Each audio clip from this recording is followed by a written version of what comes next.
নিজের কাজের সাথে সাথে যে এই যে গুরুত্বপূর্ণ কাজটা এটাকে আমাকে এখন সুন্দরভাবে কমপ্লিট করতে হবে। নিজের কাজ তো সুন্দরভাবে কমপ্লিট করি, তার সাথে সাথে আমাকে এইগুলোকেও সুন্দরভাবে কমপ্লিট করতেই হয়। হ্যালো বন্ধুরা, ওয়েলকাম টু মাই চ্যানেল। তোমরা সবাই কেমন আছো? আশা করি তোমরা সবাই খুব ভালো আছো, আর আমিও ভীষণ ভালো আছি। দেখো না, সংসারের সমস্ত কাজকর্ম সেরে নিয়েছি, আর আজকে প্রায় 3 দিন থেকে আমার প্রচণ্ড একটা দিক দিয়ে চাপ বেরিয়ে গেছে। কি বলো তো, আমার না সিলিন্ডারটা শেষ হয়ে গেছে। সিলিন্ডারটা শেষ হয়ে যাওয়ার দরুন আমাকে কিছুদিন থেকে স্টোভে রান্না করতে হচ্ছে। আর প্রায়ই মানে বলতে পারো যে মিনিমাম একদিনে 500 তেল চলে যাচ্ছে আমার রান্না করতে গিয়ে। সেই যে বড় বড় স্টোভগুলো যে হয়, স্টোভগুলোর মধ্যে পাম্পের স্টোভ যেটা বলা হয়, সেটাতে রান্না করছি, তো যার জন্য একটুখানি ধকলটাও প্রচণ্ড পরিমাণ হচ্ছে। সকাল সকাল উঠছি, রান্না বান্না করছি, টিফিন থেকে শুরু করে সমস্ত যাবতীয় স্টোভেই হচ্ছে। আর স্টোভটাও যে ভালো আমি বলবো না, স্টোভটাও পুরোপুরি আমার খারাপ, তো ওর মধ্যেই আমাকে রান্না বান্না সমস্ত কিছু করতে হচ্ছে। তো যাই হোক, সকাল থেকে উঠে যাবতীয় সমস্ত কাজকর্ম এভাবে অনেক কষ্ট সহকারে আমি শেষ করেছি। শেষ করে নেওয়ার পরও বলতে পারো সমস্ত কাজ পরিপাটি করে গুছিয়ে গেছি, রেডি করে গেছি, তার মধ্যেও কাপড় কেচেছি, সমস্ত কিছু করেছি, করে ছাদে মেলে দিয়েছি। আর সূর্য মামাও আজকে আমার সাথে ধোকা দিয়ে দিয়েছে, কারণ যেই মেলে দিয়েছে অমনি বৃষ্টি শুরু করেছে। অর্ধেক জামা কাপড় আমার পুরো ভেজা, অর্ধেক ঘরে মেলেছি, অর্ধেক ওপরের ঘরে মেলা আছে, অর্ধেক সিঁড়িতে মেলা আছে, আর অর্ধেক পুরো সারা রাত্রি ধরে হয়তো বাইরেই ভিজছে। তো যাই হোক, ওইসব তো কিছু করার নেই আমার হাতে। তো এদিকে বৃষ্টি পড়ছেই, আর রোদও ওঠেনি সেরকম, আর তার মধ্যে আরও কাজ ছিল, সেগুলো মিটিয়ে নিয়ে এইবার একটা সব থেকে বড় গুরুত্বপূর্ণ কাজ নিয়ে আমি বসেছি। সেইটা গুরুত্বপূর্ণ কাজ হচ্ছে, দেখিয়ে দিই, সেটা না করলে আজকে আমার রক্ষে নেই। বলে না, নিজের সংসারের কাজ সেরেও আমাকে আদার্স কাজও আমাকে করতে লাগে।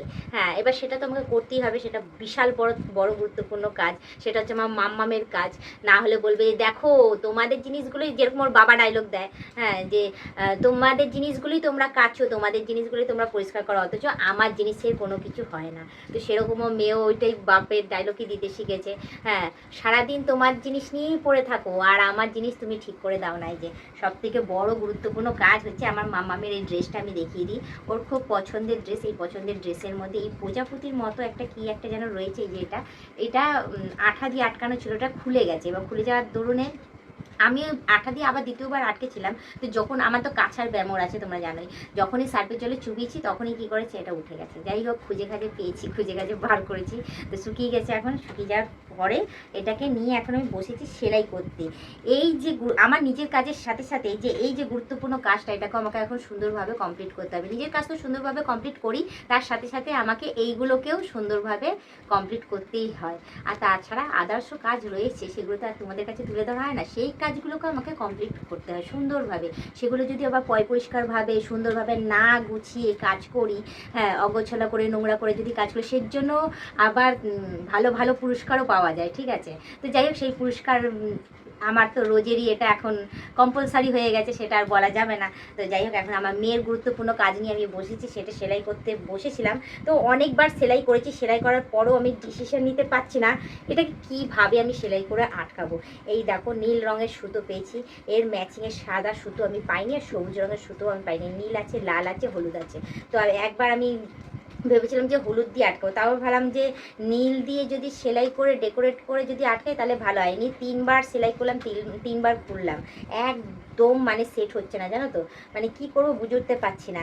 তো যাই হোক, আমি এখন এই সুই সুতো নিয়ে বসেছি, যে আমার সব থেকে বড় গুরুত্বপূর্ণ কাজ যেটা, সেটা করার জন্য। সেটা যদি আজকে কমপ্লিট না করি, সে তো এখন গেছে পড়তে, পড়ার থেকে এসে আগে দেখবে যে ওর এই প্রজাপতিটা আটকানো হয়েছে কি হয়নি। তো যাই হোক, চেষ্টা করছি ভেতর থেকে সেলাই করে আটকানোর। তো চলো, আমি এটা এখন ভেতর থেকে সেলাই করে করে আটকাই। তার মাঝখানে তোমাদের একটা কথাই বলবো, হ্যাঁ, তোমরা কারা কারা আমার মতো সংসারের গুরুত্বপূর্ণ কাজে ব্যস্ত থাকো, অতি অবশ্যই কমেন্টে জানিয়ে দিও। হ্যাঁ, আমার তো ওইগুলো বলবো কম্পালসারি কাজ, এটা হচ্ছে সব থেকে বড় গুরুত্বপূর্ণ কাজ, তো সেটা আমি সারি। তো অতি অবশ্যই কমেন্টে জানিও আমার মতো কারা গুরুত্বপূর্ণ কাজে ব্যস্ত থাকো। আর একটা কথা বলবো, তোমরা যারা নতুন দেখছো তারা অতি অবশ্যই আমাকে সাবস্ক্রাইব করে দিও, বেল আইকনটা টুক করে টিপে দিও, অল নোটিফিকেশনটা অন করে দিও। আর যারা এখনও পর্যন্ত মেম্বারশিপটা নাওনি, তারা তাড়াতাড়ি করে মেম্বারশিপটা নিয়ে নিও। পারলে তোমাদের বন্ধু বান্ধব যতজন আছে সবাইকে বলো মেম্বারশিপটা নেওয়ার জন্য, নিলে ভালো কথা, নাহলে তোমরাই দেখতে থাকো, তোমরাই টিকে থাকো, এভাবেই আমাকে হেল্প করে দিও, ঠিক আছে? তো চলো, এবার তোমাদের দেখিয়ে দিই। বেশ সুন্দরভাবে আটকে নিলাম, এই দেখো। নীল রঙের সুতো দিয়ে যে সেলাই করছি সেটা কি আর দেখা যাচ্ছে না। তো তো যাই হোক, কেমন হয়েছে এই আমার এই প্রজাপতিটা আটকানোর অতি অবশ্যই কমেন্টে জানিও। তো চলো, আমার সব থেকে বড় গুরুত্বপূর্ণ কাজ আমার শেষ হলো। তো তার মাঝখানে তোমাদের একটা কথাই বলবো, আমাকে কেমন লাগছে শাড়ি পরে আজকে, ভালো লাগছে তো অতি অবশ্যই কমেন্টে জানিয়ে দিও, ঠিক আছে? তো আজকে ব্লগ ভিডিওটা এখানেই শেষ করছি। আবার অন্যদিন অন্য কোনো সময় আমি ব্লগ ভিডিও নিয়ে হাজির হয়ে যাবো। আজকের মতো টাটা, বাই বাই। সুস্থ থেকে এভাবে আমাকে দেখতে থেকো, আমার পাশে থেকো, আর আমাকে প্রচুর পরিমাণে সাপোর্ট করে এগিয়ে নিয়ে যাও।